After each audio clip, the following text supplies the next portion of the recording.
తెలంగాణలో అసలు ఏం జరుగుతోంది? నిన్నటి వరకు హైడ్రా బుల్డోజర్లు భయపడితే ఇప్పుడు 22A ఎరుపు రంగు జనాల గుండెల్లో గుబులు పుట్టిస్తుందా?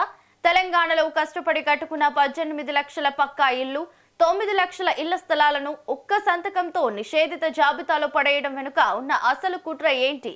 బాధితులు టోల్ ఫ్రీ నెంబర్కు కాల్ చేయండి అని చెప్తున్న ప్రభుత్వం దాని వెనుక 30% కమిషన్ దందా నడుపుతోందా? రాష్ట్ర వ్యాప్తంగా 91 లక్షల ఎకరాలను స్తంభింపజేసి సామాన్యుడి కష్టార్జితాన్ని పిండుకుంటున్న ఈ 22A దండయాత్ర వెనుక ఉన్న షాకింగ్ నిజాలేంటి? దీనిపై అధికార ప్రతిపక్షాలు ఏం చెప్తున్నాయి?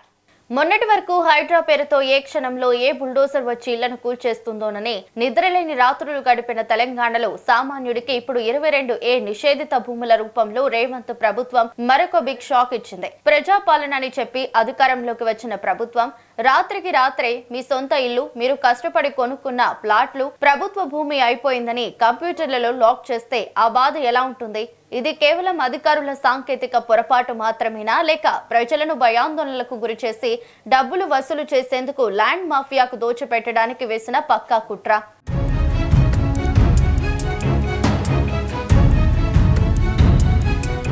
హైకోర్టు ఆదేశాల నేపంతో రెవెన్యూ యంత్రాంగం తయారు చేసిన నిషేధిత జాబితాను చూస్తే ఎవరికైనా గుండెలు పగిలిపోతాయి. తెలంగాణ వ్యాప్తంగా ఏకంగా 91,15,723 ఎకరాల భూమిని కేవలం నగర, పట్టణ పరిధిలోనే 86,664 ఎకరాలను 22A బ్లాక్ లిస్ట్ లో పడేశారు. దీనివల్ల రాత్రికి రాత్రి ఏకంగా 18 లక్షల పక్కా ఇళ్లు, 9 లక్షల ఇళ్ల స్థలాలు నిషేధిత జాబితాలోకి వెళ్లిపోయాయి. సరాసరిగా ప్రతి గ్రామంలో 200 నుండి 300 ఇళ్లకు కంప్యూటర్లలో ఎరుపు రంగు పడింది. ఒక సర్వే నెంబర్ పరిధిలో ఎక్కడో ఒక మూల అసైన్డ్, వక్ఫ్, దేవాదాయ లేదా చెరువు సిక్కం భూమి ఉంటే దాన్ని క్షేత్రస్థాయిలో సర్వే చేసి వేరు చేయడం చేతకాక అధికారులు ఏకంగా మొత్తం బేస్ సర్వే నెంబర్నే కంప్యూటర్లో బ్లాక్ చేశారు. ఒక్క అల్వాల్లోనే ఏకంగా 1,00,000 చదరపు గజాల ప్రైవేట్ ఆస్తులు ఈ ఉచ్చులో చిక్కుకున్నాయి. గతంలో జీవో 59,166 ద్వారా ప్రభుత్వం వద్ద లక్షలాది రూపాయలు చెల్లించి క్రమబద్ధీకరించుకున్న స్థలాలు కూడా ఈరోజు ప్రభుత్వ భూములుగా మారిపోయాయి. దీనివల్ల గ్రామాల్లో, పట్టణాల్లో అమ్మకాలు, కొనుగోళ్లు పూర్తిగా నిలిచిపోయాయి. లేఅవుట్లు, వెంచర్లు వేసిన రియల్ ఎస్టేట్ రంగం పూర్తిగా వివాదాల్లోకి వెళ్లి కుప్పకూలిపోయింది.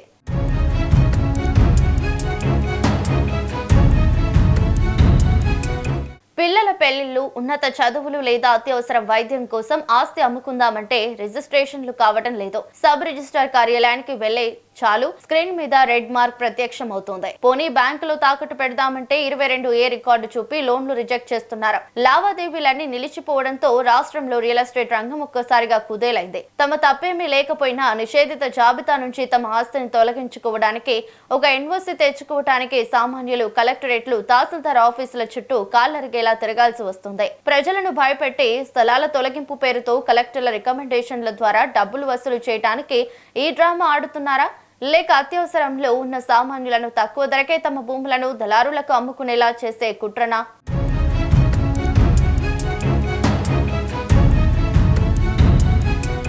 ఇక్కడే అసలు అధికార కాంగ్రెస్ నాయకుల దందా బయటపడిందని ఓ ప్రచారం బాగా వినిపిస్తుంది. న్యాయబద్ధంగా కష్టార్జితంతో ఉన్న ఆస్తులు 22A బ్లాక్ లిస్ట్ లో ఉంటే మా టోల్ ఫ్రీ నెంబర్ కు కాల్ చేయండి ప్రభుత్వం చెబుతోంది. కానీ అది టోల్ ఫ్రీ నెంబర్ కాదు, పొంగిలేటి. అది పేర ప్రజల రక్తాన్ని జలగల్లా పీల్చడానికి మీరు తెచ్చిన టోల్ ఫ్రీ నెంబర్ అని ప్రజలు విమర్శిస్తున్నారు. 18005 టోల్ ఫ్రీ నెంబర్ అండి. 18005994788. న్యాయబద్ధంగా వారి కష్టార్జితంతో సంపాదించుకున్న ఆస్తులున్నాయో నేను కూడా చూశాను. కొంతమంది మీడియా మిత్రులు చెప్పి రాసిన దాన్ని చూశాను. చిరు ఉద్యోగి 100 గజాలు, 110 గజాలు దాని రిజిస్ట్రేషన్ కి నేను ఏదో ట్రాన్సాక్షన్ కోసం అమ్ముకోవటానికి పోతే నా ప్రాపర్టీ నిషేధిత జాబితాలో ఉందని తను అనే దాంట్లో న్యాయం ఉంది. 6 కాలం కష్టపడి సంపాదించుకున్న ఆ ప్రాపర్టీలో తను పూర్తి సర్వాక్కులో ఉన్నా అనుకున్న టైంలో ప్రభుత్వం దాని నిషేధిత జాబితాలో ఉన్నదన్నప్పుడు డెఫినెట్ గా తను పానిక్ పోయే దాంట్లో అర్థం ఉంది. అటువంటి పరిస్థితి భవిష్యత్తులో ఉండొద్దని ఈ ఉన్నతాధికారుల కమిటీ సమీక్షిస్తుంటది. టోల్ ఫ్రీ నెంబర్లో కంప్లైంట్ స్వీకరిస్తుంటాం.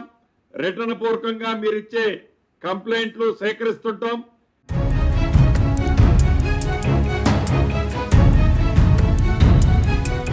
హైవేల మీద వాహనాలకు టోల్ ఫీజు వసూలు చేసినట్లే బాధితులు ఆ నెంబర్కు కాల్ చేయగానే మాకు 30% కమిషన్ ఇస్తే మీ ఆస్తిని 22A నుంచి తీసేస్తామని బహిరంగంగా డీల్స్ మాట్లాడుతున్నారని ఓ ప్రచారం నడుస్తోంది. రెవెన్యూ మంత్రి పొంగులేటి శ్రీనివాస్ రెడ్డి ఇతర కాంగ్రెస్ నాయకులు నేరుగా 100 కోట్లు సంపాదించుకోవటానికే 22A తీసుకొచ్చి ఆస్తులను ఇళ్లను బ్లాక్ లిస్ట్ లో పెట్టారని భూగట్ట. టాల్ నెంబర్ 1800599478 ఇది పొంగులేటి శ్రీనివాసరెడ్డి గారు ఇచ్చిన టాల్ నెంబర్. అయ్యా పొంగులేటి శ్రీనివాసరెడ్డి గారు దీంట్లో టాల్ ఫ్రీ నెంబర్ అని మీరు నిన్న చెప్పారు. ఇందులో నేను R తీసేస్తున్నాను. ఇది టాల్ ఫ్రీ నెంబర్. మీరు 22A తీసుకొచ్చింది మీరే. 22Aను పెద్ద ఎత్తున తెలంగాణలో 60% గృహాలకు ఇంప్లిమెంట్ చేసింది మీరే. ఇలా తెలంగాణలో ఏ కలెక్టర్ని అడిగినా చెప్తారు రెవెన్యూ మినిస్టర్ గారు మౌఖికంగా ఆదేశాలు ఇచ్చారు. అందుకొరకే మేము MROలందరినీ పిలిపించి దిడ్డంగా మొత్తం కూడా పట్టా భూములను 22A కింద పెట్టినాం. తెలంగాణలో ఇందిరమ్మ ఇళ్ళన్నీ కూడా 22A కిందకి మీరు తీసుకొచ్చినట్టే పేద ప్రజల నుంచి కూడా రాబందుల్లాగా వాళ్ళ జలగల్లాగా వాళ్ళ రక్తం పీల్చడం కోసమే ఈ 22Aలో మీ ఆదేశాల మేరకు మీ కలెక్టర్లు మీ రెవెన్యూ అధికారులు పెట్టిర్రు. ఇప్పుడు అంతా చేసి మీరేం చెప్తున్నారు? టాల్ ఫ్రీ నెంబర్ ఉంది, దీనికి కాల్ చేయండి, మీ భూములన్నీ రిలీజ్ చేస్తామంటున్నారు. ఇది టాల్ ఫ్రీ నెంబర్ కాదు శ్రీనివాసరెడ్డి గారు, ఇది టాల్ ఫ్రీ నెంబర్. R తీసేయండి, టాల్ ఫ్రీ నెంబర్ ఇది.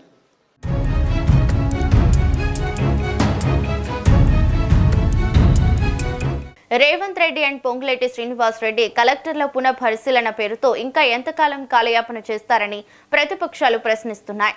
అధికారుల నిర్లక్ష్యం, సాంకేతిక లోపమని నెపం తోసేసి మీరు తెప్పించుకోలేరని 18 లక్షల కుటుంబాల ఇళ్లపై పడిన ఈ ఎరుపు రంగు బ్లాక్ మార్క్ ను తక్షణమే తొలగించాలంటున్నారు. బేస్ సర్వే నెంబర్ల నుంచి ప్రైవేట్ ఆస్తులను వేరు చేసే సబ్ డివిజన్ ప్రక్రియను యుద్ధ ప్రాతిపదికన పూర్తి చేసి క్రమబద్ధీకరించిన స్థలాలకు రిజిస్ట్రేషన్లు ప్రారంభించాలని డిమాండ్ చేస్తున్నారు. ఇందాకో తమ్ముడు కార్తీక్ మాట్లాడిండు. 60 ఏండ్ల కింద కొనుక్కున్న ఇల్లు, 60 సంవత్సరాల నుంచి ఆ కాలనీలో ఆ ఇళ్లలో మేము నివసిస్తున్నాము. ఆ డిఫెన్స్ కాలనీలో ఈ రోజు ఇల్లు అమ్ముకోవడానికి పోతే మీది నిషేధిత జాబితాలో పెట్టిండ్రు అంటే మేము ఎక్కడికి పోవాలి అంటున్నాడు కార్తీక్. ఇది ఒక కార్తీక్ సమస్య కాదు, హైదరాబాద్ లోని లక్షలాది కుటుంబాల సమస్య.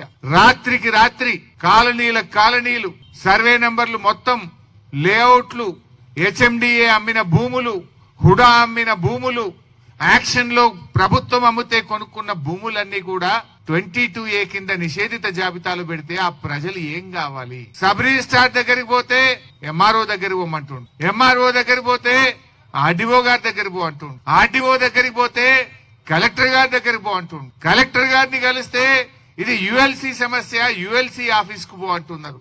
అంటే ప్రజలు ఎందుకు తిరగాలి?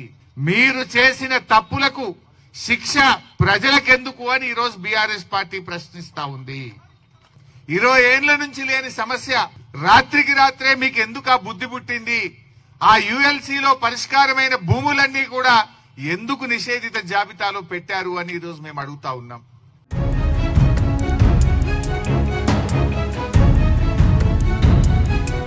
మరోవైపు 22A నిషేధిత జాబితాపై సమగ్ర విచారణ జరిపితే అసలు దోషులెవరో తేలుతుందని మంత్రి కోమటిరెడ్డి వెంకటరెడ్డి సంచలన వ్యాఖ్యలు చేశారు. ఆ తర్వాత ఎవరు రాజీనామా చేయాలో, ఎవరిపై చర్యలు తీసుకోవాలో అన్న విషయంపై స్పష్టత వస్తుందన్నారు. దీనికి బాధ్యులైన వారిని వదిలిపెట్టే ప్రసక్తి లేదని తేల్చి చెప్పారు. యాదగిరిగుట్టలో కూడా 42,000 ఎకరాలు ప్రొవిజన్లో పెట్టినట్టు నాకు ఐలయ్య గారు అక్కడ స్థానిక ఎమ్మెల్యే చెప్పి బాధపడ్డారు. ఇది 3 నెలల కింద. ఇది ఇవాళ బయట పెట్టిన ప్రతిపక్షాలు. నేను ఆ రోజే ముఖ్యమంత్రి గారికి చెప్పిన, యాదగిరిగుట్టలో ఈ విధంగా 42,000 ఎకరాలు ప్రొవిజన్ అని చెప్పి, తాత ముత్తాతల ఆస్తులు ప్రొవిజన్లో పెట్టినని చెప్పి ఆ ప్రాంతంలో రైతులు, ప్రజలు, మధ్యతరగతి వాళ్ళు యాదగిరిగుట్ట మున్సిపాలిటీ నిద్రపోకుండా ఎమ్మెల్యే దగ్గర నా దగ్గర తిరిగి తెస్తే గతంలోనే నేను చెప్పిన. మీరు ఇప్పుడు ఇవ్వాలి చెప్తున్నాను, ఆ రోజే చెప్పి దాని గురించి మీరు లేదు, మీరు భయపడద్దు, నేను దీపిస్తానని ముఖ్యమంత్రి గారు.